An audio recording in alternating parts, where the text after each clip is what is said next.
नमस्कार दोस्तों, हमारी आज की कहानी का नाम है कड़वाहट। माँ, मेरा कॉलेज जाने का समय हो गया है। लंच बॉक्स तैयार है। सुपर्णा बोली। अरे सुपर्णा बिटिया, आज तुम ही टिफ़िन भर लो। सब्जी पराठा बना दिया है, तब तक मैं चाय चढ़ा देती हूँ, माँ ने जवाब दिया। सुपर्णा ने टिफ़िन भरते बड़बड़ाते हुए कहा, माँ पूजा भाभी कब से मायके गई हुई हैं, आने का नाम ही नहीं ले रही। न जाने कब आएंगी। सारे घर का काम तुम्हें ही करना पड़ रहा है।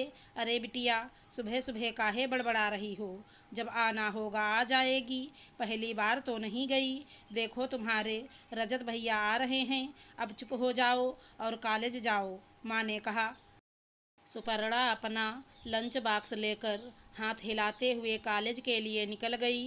रजत ने रसोई में आते ही कहा, माँ जरा कड़क अदरक वाली चाय बना देना। रात में नींद ठीक से नहीं हो पाई थी, सर दर्द से फटा जा रहा है। मैं पिताजी के पास बैठा हूँ। थोड़ी देर में नंदिता जी सबके लिए चाय लेकर आ गईं।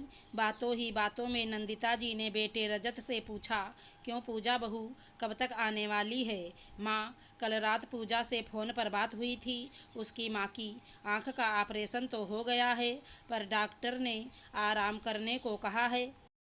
पूजा अभी कुछ दिन और रुकने वाली है। अरे बेटा, अब मुझसे भी रसोई में काम नहीं होता, उसे जल्दी आने को कहो, माँ ने कहा। माँ, तुम्हें तो मालूम है, साल भर पहले उसके पिताजी का निधन हो गया है और वो घर की इकलौती बेटी है, तो उसे अपनी माँ का ध्यान रखना पड़ता है। माँ, तुम पूजा को फ़ोन करके उसकी माँ का हाल चाल पूछ लेना, उन्हें भी अच्छा लगेगा, बेटे ने कहा। समय मिलते ही नंदिता जी ने पूजा बहू को फ़ोन लगाया और कहा, तुम्हारी माँ की तबीयत कैसी है और तुम कब तक आ रही हो? मुझे यहाँ घर के सारे काम करने पड़ रहे हैं, रसोई में तो आदत ही छूट गई है। पूजा ने जवाब देते हुए कहा, मम्मी जी, आप कुछ दिनों के लिए खाना बनाने वाली रख लो। अरे बहू, तुम तो ऐसे कह रही हो जैसे पैसे पेड़ में लगते हों। तुम अपनी माँ की देख रेख के लिए किसी रिश्तेदार को बुला लो और तुम यहाँ आ जाओ। तुम्हें तो मालूम है, सुपर्णा की शादी को अब कुछ ही महीने बाकी हैं, सारी तैयारियां भी करनी हैं, नंदिता जी ने थोड़ी ऊंची आवाज़ में कहा। पूजा बहू ने भी जवाब देते हुए कहा, मम्मी जी, माँ के प्रति मेरा भी तो कुछ फर्ज है, नंदिता जी ने ताना देते हुए कहा। आज तुम्हारा भाई होता तो तुम्हें बार बार दौड़ना नहीं पड़ता। ऐसे कब तक चलेगा? और फ़ोन पटक दिया। पूजा को भाई ना होने का ताना सुनकर बहुत बुरा लगा, पर वो चुप रही। पूजा की माँ को सारी बात समझ में आ गई कि बेटी की सास नाराज़ है। उसने तुरंत पूजा को वापस जाने के लिए कहा। एक दिन नंदिता जी के घर के सामने एक टैक्सी आकर रुकी। नंदिता जी समझ गईं, उसके कहते ही पूजा बहू वापस आ गई है। सुपर्णा ने देखा, भाभी टैक्सी से उतर रही हैं, पर साथ में उनकी माँ भी हैं। पूजा अपनी माँ का हाथ पकड़कर अंदर सोफे पे बिठाया। नंदिता जी की भौहें तन गईं कि ये क्या, बहू के साथ उसकी माँ भी आ गई। पर रजत बहुत खुश था। चलो, पूजा को अब आने जाने की परेशानी नहीं होगी। पूजा ने फ्रेश होकर सबके लिए खाना बनाया और अपनी माँ को सुपर्णा के कमरे में ले आई, पर सुपर्णा को ये पसंद नहीं आया। उसने तुरंत भाभी से कहा, भाभी, मेरे कमरे में आपकी माँ, मुझे परेशानी होगी। अरे सुपर्णा, कुछ दिनों की तो बात है, तुम माँ के साथ रह लो।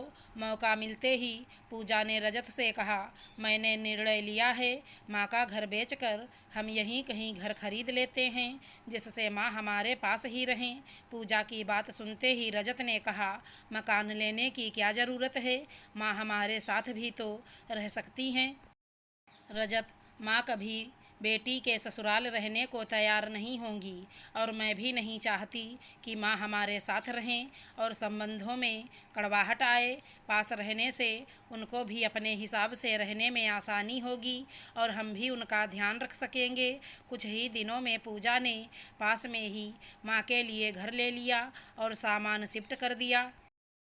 पूजा अपने घर से ही माँ के लिए चाय नाश्ता दोनों समय का खाना पहुँचा दिया करती थी और समय समय पर माँ की आंखों में दवाई डालना और दवाई देना नहीं भूलती।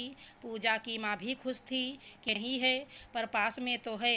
एक दिन नंदिता जी ने कह दिया, पूजा बहू कब तक रोज़ ऐसे ही माँ को खाना पहुँचाती रहोगी?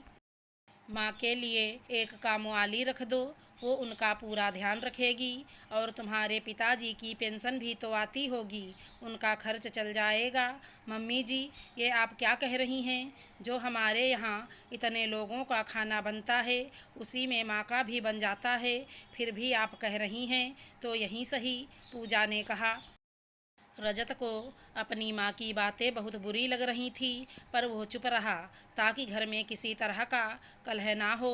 पूजा ने माँ के लिए एक आया का प्रबंध कर दिया, पर पूजा रोज़ माँ से हाल चाल पूछने चली जाती। माँ को भी अच्छा लगता। माँ की तबीयत भी अब ठीक होने लगी थी। पूजा और रजत मिलकर सुपर्णा की शादी की तैयारियाँ शुरू कर दी। सुपर्णा की पसंद की हर चीज़ आने लगी। रजत ने भी पूजा के लिए सुंदर सा सोने का हार ले लिया। नंदिता जी देखते ही बोल पड़ी, अभी क्या ज़रूरत थी? अरे माँ, ननद की शादी है, भाभी के गले में नया हार तो बनता है, और ये सूट आपके लिए भी लाया हूँ। बेटी की शादी धूमधाम से करेंगे, रजत ने हंसते हुए कहा। शादी का दिन आ गया।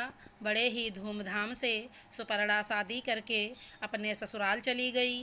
न जाने एक दिन पूजा को चक्कर आने लगे।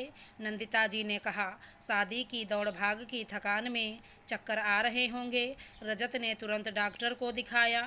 डॉक्टर ने हंसते हुए कहा, अरे ये चक्कर तो खुशखबरी के हैं, पूजा माँ बनने वाली है। घर में खुशियाँ छा गईं। रजत बहुत खुश था। एक दिन अचानक रजत के पिताजी को दिल का दौरा पड़ गया और उन्हें तुरंत हॉस्पिटल दाखिल कराया गया। नंदिता जी का रो रो कर बुरा हाल था। रजत भी घबरा गया।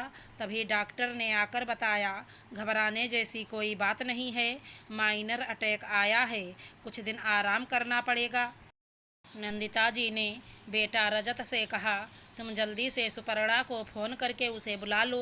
तभी पूजा बहू ने कहा, मम्मी जी, रजत और मैं तो हूँ, सुपर्णा को बुलाने की क्या ज़रूरत है? अभी नई नई शादी हुई है, ससुराल वाले क्या कहेंगे?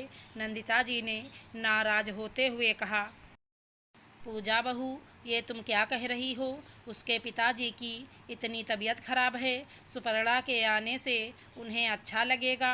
रजत, तुम सुपर्णा को फ़ोन करो। माँ, मैंने पूजा के कहने पर पहले ही फ़ोन कर दिया था, कुछ घंटों में ही वो दोनों आ जाएंगे।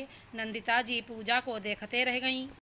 उन्हें भी अपनी बेटी की याद आने लगी थी। जैसे पूजा अपनी माँ के बुलाने पर मायके चली जाती थी, आज उन्हें भी अपनी गलती का एहसास होने लगा। अगर हमारी कहानी पसंद आई हो तो चैनल को लाइक शेयर सब्सक्राइब करें। धन्यवाद दोस्तों।